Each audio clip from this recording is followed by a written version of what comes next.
Last year, we installed an Intellisteer remote steering system on a big cruiser. Today, we're here with Gary Notenbomer from Intellisteer to talk about the benefits on a fishing boat.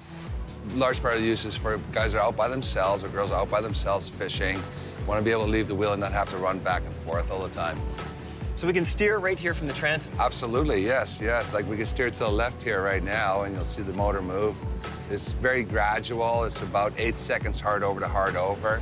Now, really handy for fishing because you can man the downriggers without having to go back and forth to the helm all the time. Exactly.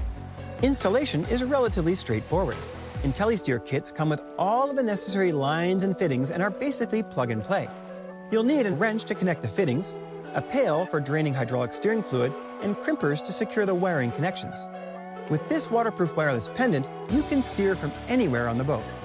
You know, Gary, I thought this was a great application on a big cruiser, but I think it's actually better on a fishing boat. Yeah, absolutely, because you'd be back here doing your thing, just taking a peek, not running back and forth. Work your rods and reels, work your downriggers. No, it's pretty neat, for sure. Well, there you have it. If you're looking for a remote steering system for your fishing boat, Intellisteer's got you covered.